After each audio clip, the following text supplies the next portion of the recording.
ಜೈ.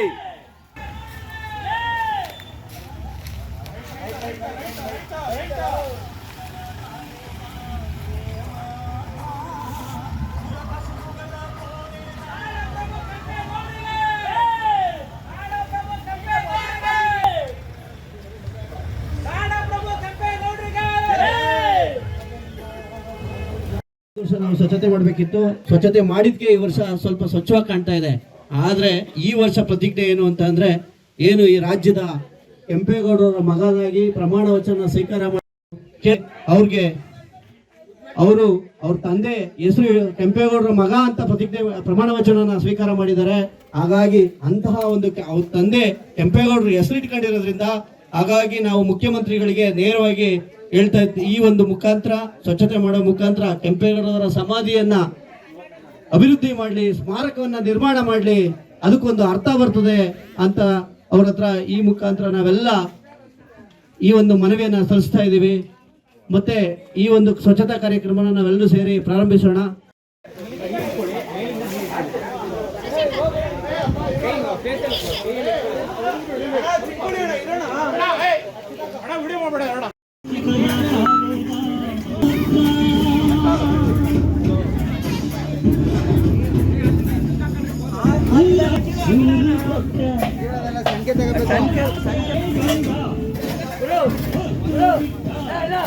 ವಿಷ್ಣು ಶೈವ ಪಂಥವಿಲ್ಲ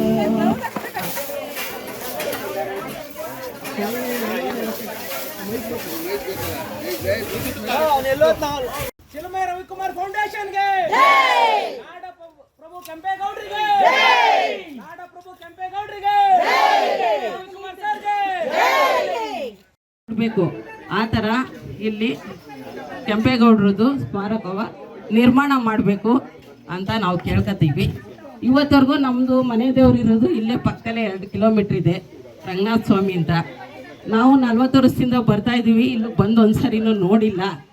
ಈ ಸರಿ ನಾವು ನಮ್ಮ ಚಿನ್ಮಯ ರವಿಕುಮಾರ್ ಸರ್ ಕಡೆಯಿಂದ ಬಂದು ಇವತ್ತೇ ನೋಡ್ತಾ ಇರೋದು. ನಮಗೆ ತುಂಬ ಖುಷಿ ಆಯ್ತೈತೆ. ಒಳ್ಳೆ ಕೆಲಸ ಮಾಡ್ತಾ ಇದ್ದಾರೆ, ಯಾರೂ ಈ ಥರ ತೋರಿಸಿಲ್ಲ. ಇವರು ಎಲ್ಲರನ್ನೂ ಕರ್ಕೊಬಂದು ರಾಜಾಜಿನಗರದಲ್ಲಿ ಈ ಜಾಗ ತೋರಿಸಿ ತುಂಬ ಒಳ್ಳೊಳ್ಳೆ ಕೆಲಸ ಮಾಡ್ತಾ ಇದ್ದಾರೆ. ಅವ್ರಿಗೆ ಕೃತಜ್ಞತೆ ಹೇಳ್ತಿದ್ದೀವಿ. ಪ್ರಭು ಹಿರಿಯ ಕೆಂಪೇಗೌಡರವರ ಜನ್ಮದಿನದ 517ನೇ ವರ್ಷದ ಪೂರ್ವಭಾವಿಯಾಗಿ ಜನ್ಮದಿನದ ಶುಭಾಶಯಗಳು.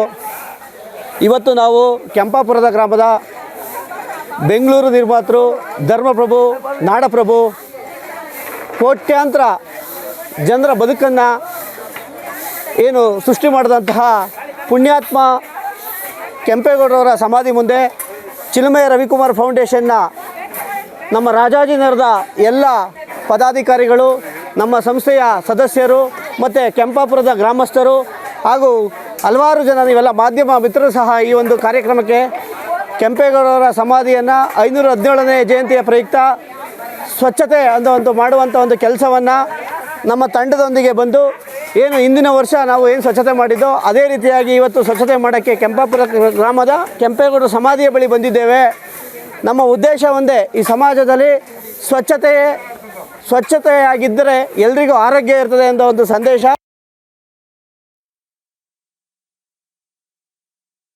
ಗ್ರಾಮ ಚೆನ್ನಾಗಿರ್ತದೆ, ಆ ನಗರ ಚೆನ್ನಾಗಿರ್ತದೆ ಅನ್ನೋ ಒಂದು ಉದ್ದೇಶದಿಂದ ಈ ಒಂದು ಪುಣ್ಯಾತ್ಮ ಬೆಂಗಳೂರನ್ನು ಕಟ್ಟಿದಂತಹ ದಾರ್ಶನಿಕ ಕೆಂಪೇಗೌಡರವರ ಸಮಾಧಿಯನ್ನು ನೋಡಿ ನಮಗೆಲ್ರಿಗೂ ಮನಸ್ಸಿಗೆ ಭಾಳ ನೋವಾಗ್ತಿದೆ. ಯಾಕೆ ಅಂತಂದರೆ ಹಲವಾರು ಸರ್ಕಾರಗಳು ಪ್ರತಿ 5 ವರ್ಷಕ್ಕೊಂದು ಸತಿ ಹಲವಾರು ಸರ್ಕಾರಗಳು ಬದಲಾಗ್ತಿರ್ತದೆ. ಪ್ರತಿಯೊಬ್ಬರು ಆಡಳಿತಕ್ಕೆ ಬಂದಾಗ ನಾವು ಕೆಂಪೇಗೌಡರ ಸ್ಮಾರಕವನ್ನು ಮಾಡ್ತೀವಿ, ಕೆಂಪೇಗೌಡರನ್ನ ಅಭಿವೃದ್ಧಿ ಮಾಡ್ತೀವಿ, ಇದೊಂದು ಪ್ರಸಿದ್ಧ ತಾಣ ಮಾಡ್ತೀವಿ ಅಂತ ಬರೀ ಬಾಯಿ ಮಾತಲ್ಲಿ ಹೇಳೋ ಅಂಥ ಒಂದು ಕೆಲಸಗಳಾಗಿದೆ. ಇಲ್ಲಿವರೆಗೂ ಯಾವುದೇ ರೀತಿಯಾದಂಥ ಅಭಿವೃದ್ಧಿಯನ್ನಾಗಿಲ್ಲ. ನಾವು ವಿಶೇಷವಾದಂಥ ಮನವಿ ಏನು ಅಂದರೆ, ಈ ರಾಜ್ಯದ ಸರ್ಕಾರದ ನೂತನ ಮುಖ್ಯಮಂತ್ರಿಯಾದ ಡಿ ಕೆ ಶಿವಕುಮಾರ್ ಅವರಿಗೆ ಏನು ಅವರು ಕೆಂಪೇಗೌಡರವರ ಮಗ ಅಂತ ಪ್ರಮಾಣ ವಚನವನ್ನು ಸ್ವೀಕಾರ ಮಾಡಿದ್ದಾರೆ. ಅವ್ರಿಗೆ ತಮ್ಮಲ್ಲಿ ಕೈ ಮುಗಿದು ಮನವಿ ಮಾಡ್ಕೊಳ್ಳೋದು ಏನಪ್ಪ ಅಂತಂದರೆ, ದಯಮಾಡಿ ಕೆಂಪೇಗೌಡರ ಸಮಾಧಿ ಏನು ಈ ಒಂದು ಚಿಂತಾಜನಕ ಸ್ಥಿತಿಯಲ್ಲಿದೆ, ಹಾಳಾಗುವಂಥ ಸ್ಥಿತಿಲಿದೆ, ಇದನ್ನು ಅವರು ಮನಸ್ಸು ತಗೊಂಡು ಈ ಕ್ಷಣವೇ ಅವರು ಈ ವರ್ಷವೇ ಸ್ಮಾರಕವನ್ನು, ಏನು ಸರ್ಕಾರದಲ್ಲಿ ಆಗದೇ ಇರೋ ಕೆಲಸಗಳು ಯಾವುದೂ ಇಲ್ಲ, ಅವರು ಈ ಒಂದು ಸ್ಮಾರಕವನ್ನು ನಿರ್ಮಾಣ ಮಾಡಬೇಕು. ಕೆಂಪಾಪುರ ಗ್ರಾಮವನ್ನು ಒಂದು ಇತಿಹಾಸ ಪುಟಗಳಲ್ಲಿ ಏನು ಯಾವಾಗಲೂ ಸೇರೋ ಅಂಥ ಒಂದು ಕೆಲಸವನ್ನು, ಪ್ರಸಿದ್ಧ ಒಂದು ಸ್ಥಾನವನ್ನು ಮಾಡಬೇಕು ಅಂತ, ಸ್ಮಾರಕವನ್ನು ಮಾಡಬೇಕು ಅಂತ ಮನವಿ ಮಾಡ್ಕೊಳ್ತಾ, ಈ ಒಂದು ಗ್ರಾಮಸ್ಥರಲ್ಲಿ ಹಲವಾರು ಅಳಿಲುಗಳಿದೆ. ರಸ್ತೆ ಸರಿ ಇಲ್ಲ, ನಮ್ಮೂರಿಗೆ ಕೆಂಪೇಗೌಡರವರ ಸಮಾಧಿ ಇದೆ ಅನ್ನೋದು ಅಷ್ಟೇ ಬಿಟ್ಟರೆ ಏನು ವರ್ಷಕ್ಕೊಂದ್ಸತಿ ಬರ್ತಾರೆ ಹೋಯ್ತಾರೆ ಅನ್ನೋದಿದೆ, ಅದಾಗಬಾರ್ದು.